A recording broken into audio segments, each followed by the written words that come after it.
Bo Nix hit the ground running at his first Denver Broncos rookie minicamp. Why did Sean Payton compare him to a good golfer? We're going to break that down on today's episode, Locked On Broncos.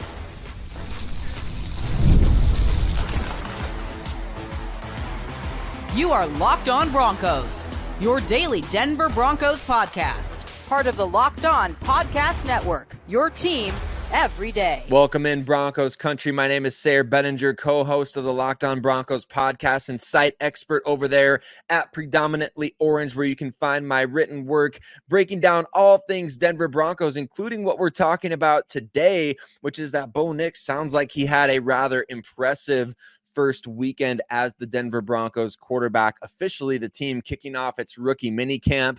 And certainly we're interested to know, what does Sean Payton have to say about the guy that's the first ever first round quarterback he's ever drafted? Going to be fascinating, Broncos Country. You're going to be interested in what he had to say. But first, before we get into that, I want to say thank you, as always, to every single one of you that subscribes or follows for free on YouTube or wherever you listen to your podcast. And you know that you can always, if you hit subscribe, man, you get every episode as soon as it's made available. So go ahead and hit subscribe wherever you listen to podcasts or on YouTube.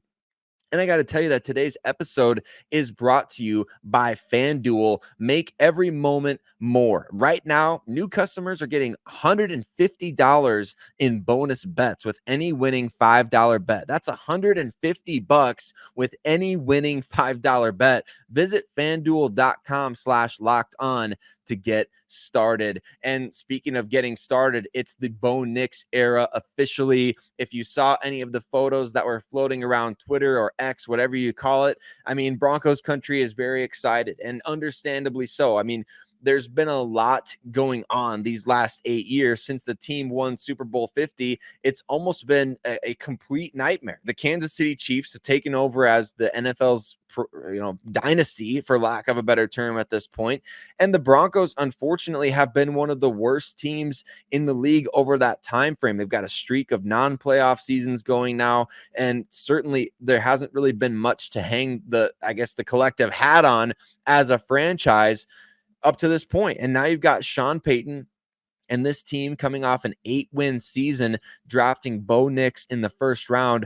I think it's interesting. Not a lot of people are talking about the Broncos being the quote-unquote best team to draft a quarterback in the first round in terms of win-loss record last season. But how did Bo Nix look, and what did Sean Payton think of his first couple of sessions as the Broncos had practices on Friday, Saturday, and Sunday? Well, here's exactly what he said. He said he's handling the install well. He had a pretty good practice today. He's grinding through it. He's doing a good job with it. Somebody asked him, what does that mean? He had a good practice. What is a good practice to you? And Sean Payton responded. He said, location of throws. He had 2 or 3 downfield throws today. It's almost like watching a good golfer. Sometimes when you watch his game over 2 years, there's a patience to how he plays. The ball comes out. He said, I don't want to use the term boring. It's not the right term, but pretty good decisions. And with each play, the efficiency with how he's operating. So you hear a few key words in there that should be of great interest to Broncos Country. Location, especially specifically on downfield.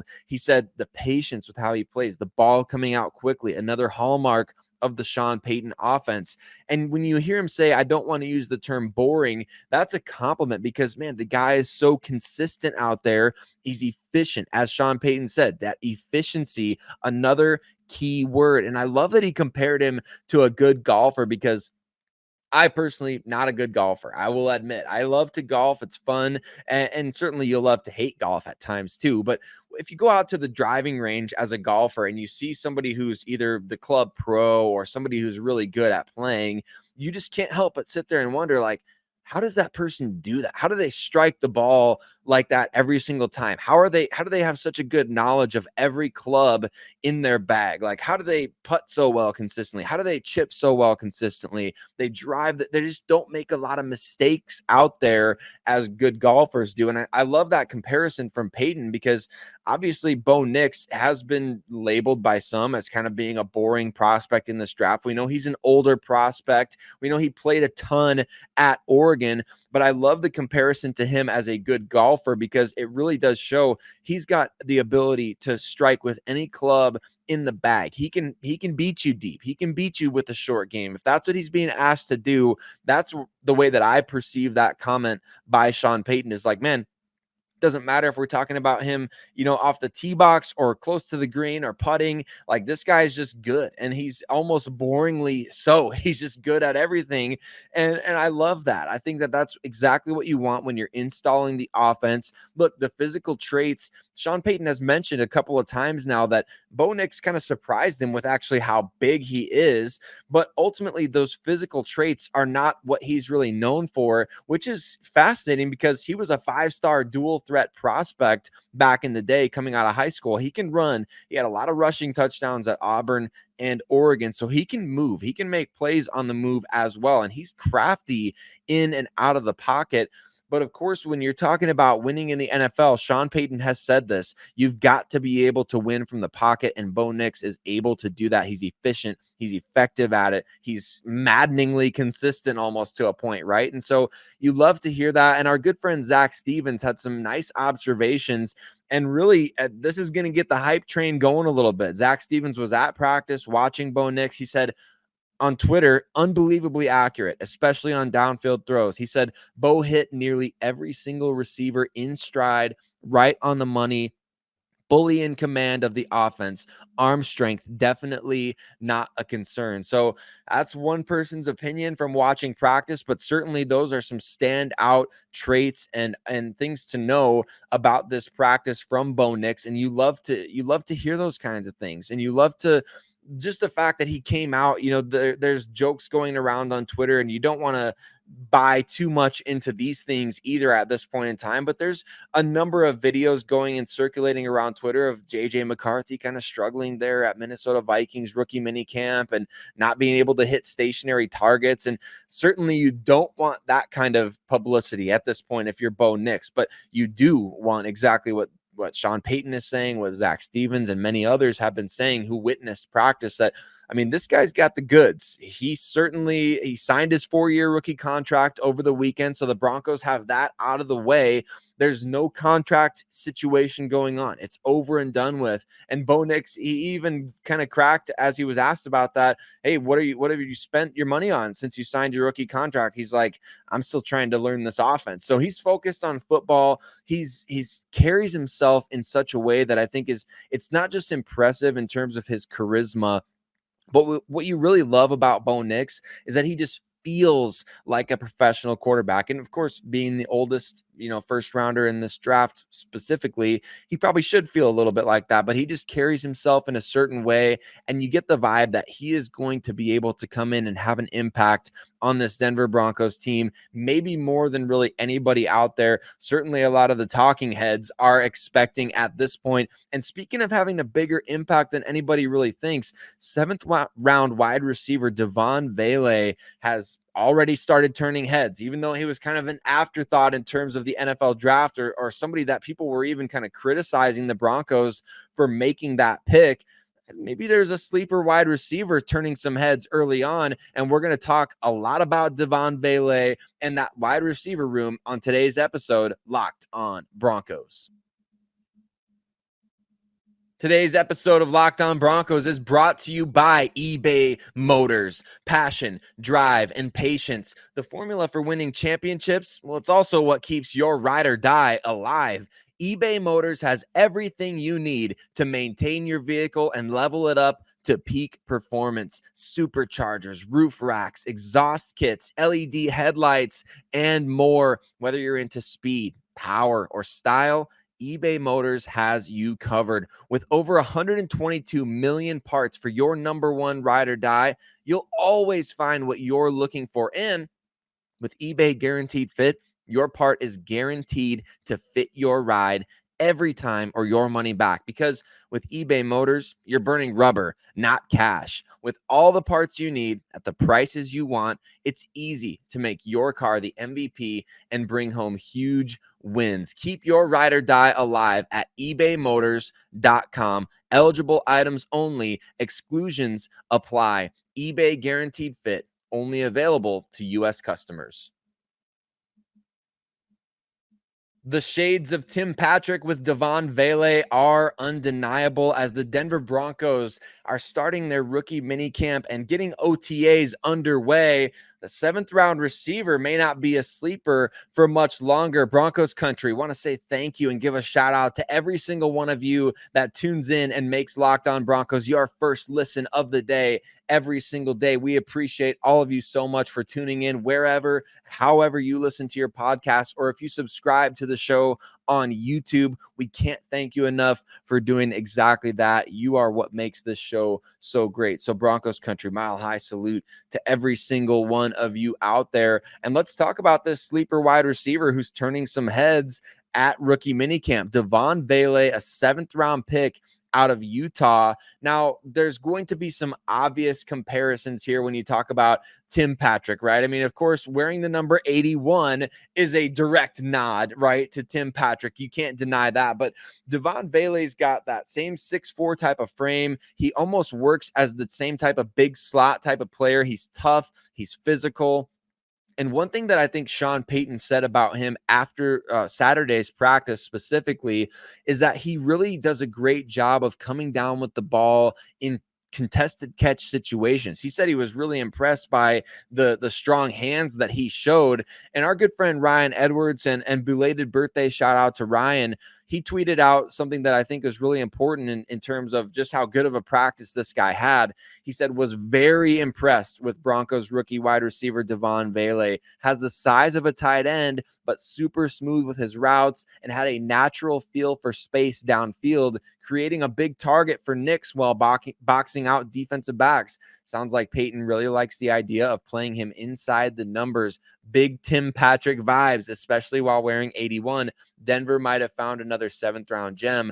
So when the Broncos drafted Devon Vele, the pick was written off for a number of reasons, right? Well, the guy's 26 years old and really was a late bloomer at Utah anyway. So what stock should we really put into this 7th-round pick? A guy who's 26 years old at a position group right now for the Broncos that's got Cortland Sutton, Tim Patrick, Marvin Mims, Josh Reynolds. You just drafted Troy Franklin. You've got other guys that are coming back like Brandon Johnson, Jalen Virgil, players like that. But look, Devon Vele, especially if he can carve out a role on special teams, and I think he's going to be able to do that.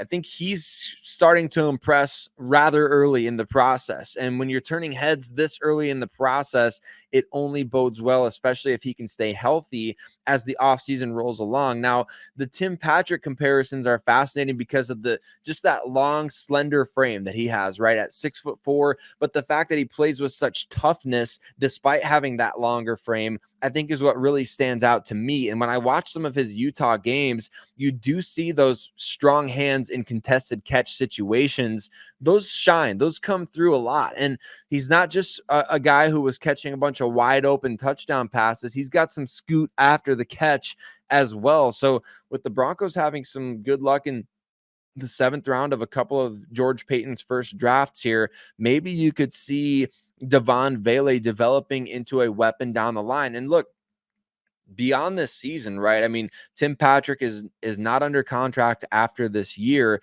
and he's coming off multiple major knee injuries, or multiple major injuries overall. And really, what are the Broncos going to be able to rely on him for? I think that's a major question that needs to be answered with somebody like Tim Patrick is how much can the Broncos rely on him? What kind of role is he going to have, or should he be expected to have? And can they bank on him staying healthy for another full season? I think those are all valid questions that led to the drafting of somebody like Devon Vele, who could come in, possibly contribute right away. And I think what Sean Payton said was really notable because he kind of talked about how this connection between Bo Nix and Troy Franklin dating back to their days at Oregon together. He's like, I think it's a little overblown. He talked about how he understands it and it is important to a degree, but he was like, look, the chemistry that Bo had with Devon Vele out there today is probably more worth talking about at this point. And I think that's really interesting for him to note is that these guys are getting on the same page quickly. And for Vele, it is going to be a long grind ahead, right? I mean, this is rookie minicamp. And this should be said for anybody participating in the rookie minicamp right now, right? It's May, right? And the offseason program has a long way to go. He's got to get out there on the field with the veterans. And once he starts making plays, hopefully against the veterans, he's got to then go do it in pads, and he's got to do it in the preseason, and he's got to prove that he can be ready for a regular season role, not just at receiver, but on special teams. So there is a long way to go here, but it's encouraging at the very least. I mean, I think when you draft a guy who's 26 years old, you probably do expect him to be able to come out there and contribute for you right away. And so this could be a win for the scouting department. This could be a win for general manager George Payton and his staff, as well as I think the underrated addition to the front office, Cody Roark, right, who came over for the New Orleans Saints, bringing that scouting prowess and something that Sean Payton really trusts. And so Devon Vele, maybe a name for Denver Broncos fans to keep an eye on as you look at that wide receiver room. There are a lot of names there. There's a lot of guys. The Broncos did release a veteran Philip Dorsett over the weekend to make room for all these young players coming into the roster, although Dorsett did say on Twitter that he would be coming back. So I guess wait and see on that one. But overall, there's a lot of names on that depth chart at receiver right now, but not necessarily a ton of clarity if the Broncos do keep 6 guys at that position. Like, what 6 would they keep right now? And where could Vele jump a number of those guys that would be maybe contenders for the 5th or 6th spot? Also, you got to factor in the tight end position. I mean, right now, there's probably not more than 3 guys that the Broncos would carry at tight end on the active roster, and that's assuming they all stay healthy. So I think Vele has a good chance to really impress, make that rostered as a 5th or 6th receiver, especially if he can prove his worth on special teams. So Broncos country, I mean, maybe there is a little something here to that 7th round pick that everyone was kind of just like, why the heck did the Broncos do that? They already took Troy Franklin. They brought Josh Reynolds in. They've got Tim Patrick back. Why would they draft another receiver there in round 7 as opposed to X, Y, or Z? Well, maybe early on we're finding out exactly why. And you know what? He may not be the only guy that's turning heads in terms of a late round or undrafted player. Somebody who caught the eyes of those that were watching practice was Blake Watson, an undrafted free agent running back and one of the highest paid undrafted free agent running backs or players in Broncos franchise history.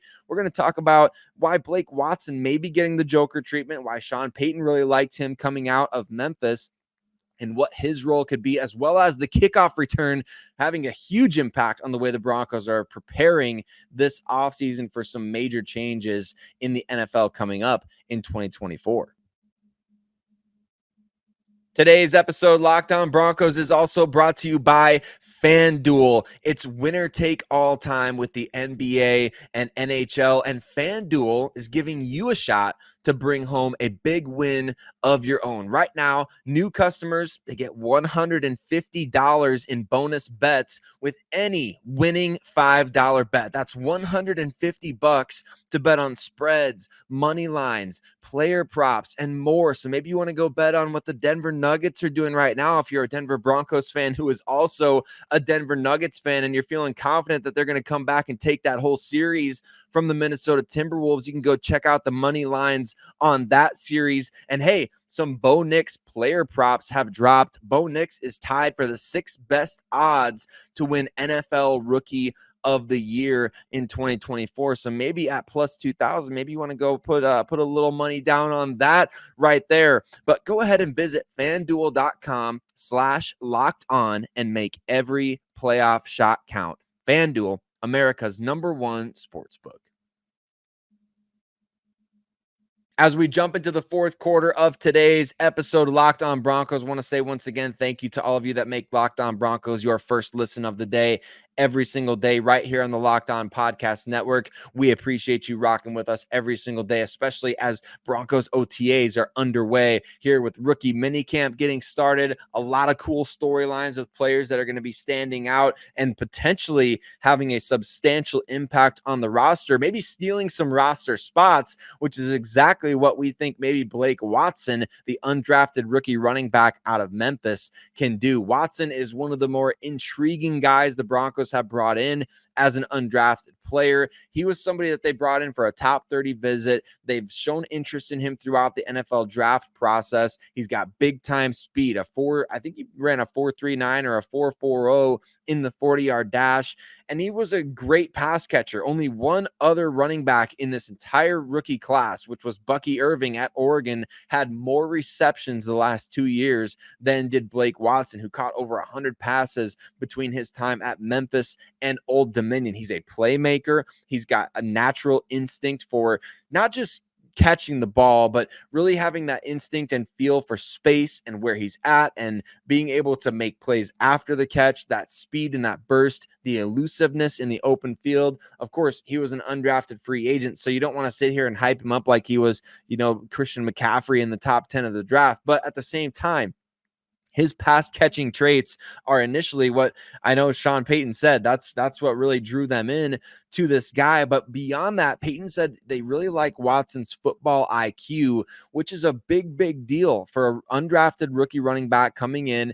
And that's going to welcome what I think is one of the more intriguing battles all offseason for the Denver Broncos, which is that running back position. And we've talked about this on the show before. I don't know who necessarily is safe at that running back position, right? Is Javonte Williams safe? We think so. We're probably the most certain that Javonte is safe, especially if he's healthier this year than he was last year, especially if he can take that step back towards becoming the guy we saw in 2021 when he was breaking about every tackle attempt that came his way. We believe Javonte is safe. What about Samaje Perine? Didn't even get 110 or 100 carries last season, which I think is kind of fascinating when you consider his overall role. We know that he can catch passes. We know that he's physical. We know that he's got experience in big games, and his ability in the 2-minute drill, his ability at the end of half, whether it's the first half or the end of the game, I think that gives him a substantial edge. Somebody's going to have to really show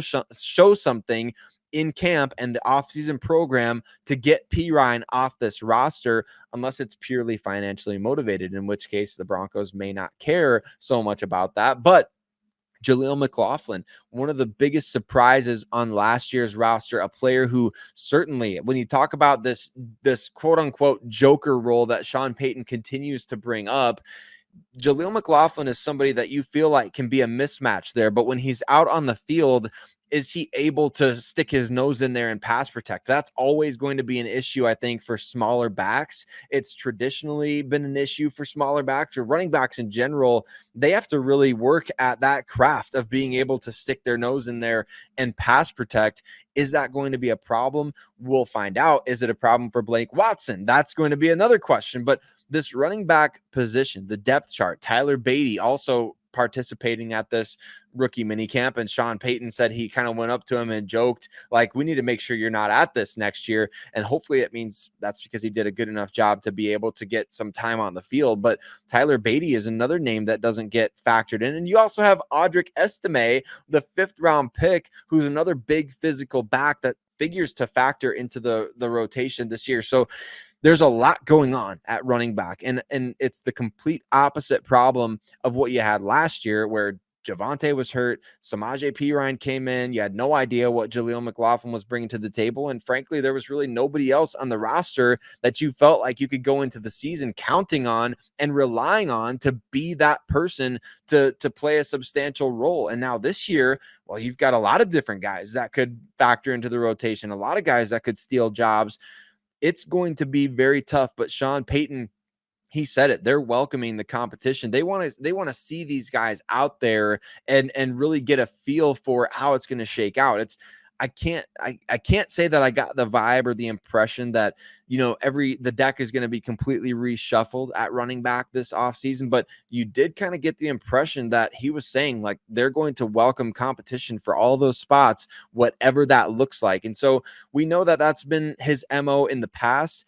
A guy like Pierre Thomas starting over a guy that they had drafted early. You have the Marquez Colston situation, which Sean Payton recently brought up as well. Colston was a 7th round pick, and he ended up playing over Mike Hass, who was a Biletnikoff Award winner at the college level and drafted ahead of Colston in the same class. So there's reason to believe that this is going to be very much so hey, you go out there and earn your spot, you're gonna play. And we saw that last year with Jalil McClain, quite frankly, being one of the top 5 guys on the team in terms of total touches. So the running back position bears watching. Blake Watson in particular, who, like I said, he was given a bigger guarantee, 275,000 overall in guarantees than 6th round draft picks get.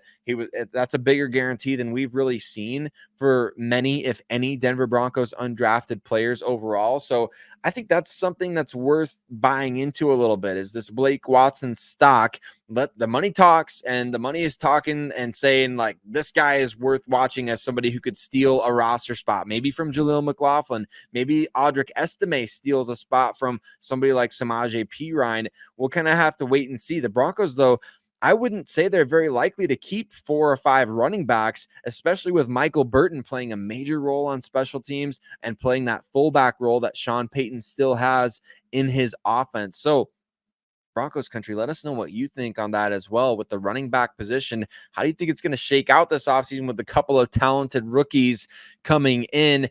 You know what's a big deal right now that it's not really getting talked about a ton amongst the national pundits. It was obviously reported earlier this offseason that the NFL was adopting a new kickoff rule, which is going to shake up the game tremendously. I think that now that the draft is over, free agency mostly over, look, we can kind of start focusing on the competitive aspect of how this is going to change the game. Sean Payton said at his press conference on Saturday, he expects double-digit return touchdowns in the league this year. That has not been the case for a very long time in terms of the NFL since they've been changing kickoff rules, trying essentially to eliminate that play.